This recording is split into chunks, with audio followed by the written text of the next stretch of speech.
Where's your happy place? For me, my happy place is being in nature.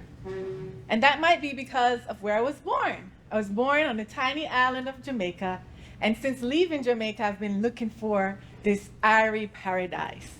And I found it here in Columbia, Maryland. That's my garden, me and my garden. And I call it my airy place because in Jamaica and the Caribbean, airy means all things pleasing, good, and nice. Don't I look pleased? But to find this happy place, I was going through a divorce and separation. It was a dark time in my life. And I remember people would come up to me and ask, glimmering in their eye, like, how is married life? And I'm like, it's not so great, I want out. But I didn't want to be a statistic. No one gets married to get divorced. So I did everything that I could to make it work. And one of the things that I did was to go to therapy. Who in here comes from a family or a culture where therapy is taboo? But I went anyway. And I remember going to different therapists, and there was one therapist who had these beautiful ferns in his office. And the ferns looked like they were living their best life. They had the right water, right white air, sunlight, everything, just thriving.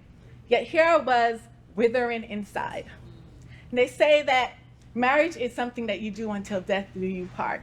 But you don't have to die physically to be dying inside.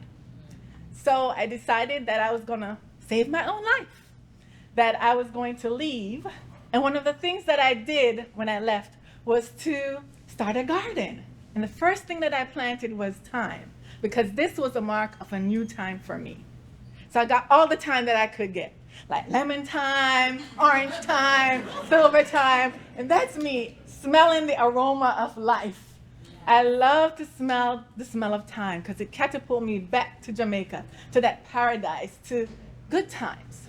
And so I relished the flavors of my new life. But I had to also face my fears. One of the fears was, what were people going to think of me? Were they going to judge me? Was I a failure? But I was able to face those forward and begin to really taste the new elements of life, the new elements of love, to give myself a chance again. There is a Yoruba wedding tradition, Yoruba from Africa, Nigeria. And what they do is, before you get married, the officiant gives you different things to taste to represent circumstances that you might go through in life as a married couple. And it's bitter, sour, spicy, and sweet. So bitter. Bitter is like tasting bitter watermelon, or bitter melon, or sursi as they call it in Jamaica and other parts of the Caribbean. It represents the less than airy times in life, the less than pleasing times in life. But I remember saying to myself, I'm not going to harden my heart. I'm not going to become bitter based off of my past experiences. I was going to find love again. So that's me and my husband, Robert, in paradise, here in Columbia. And sour, so go from bitter to sour. And they say when life gives you lemons, make lemonade. I say when life gives you lemons, make the ugly face.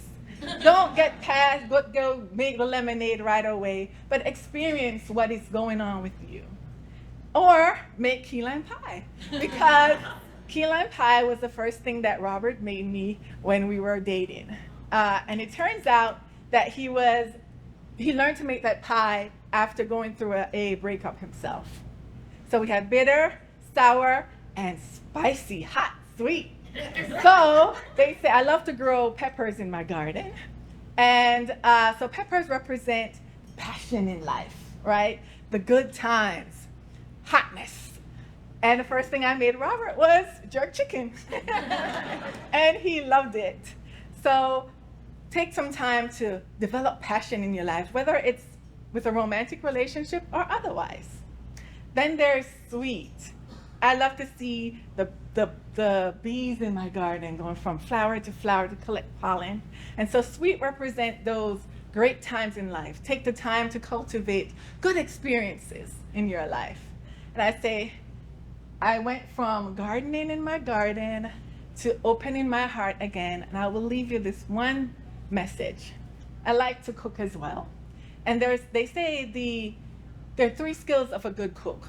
One is to taste, discern, and adjust. So taste the elements of life, discern what is needed, and make the necessary adjustment. Thank you.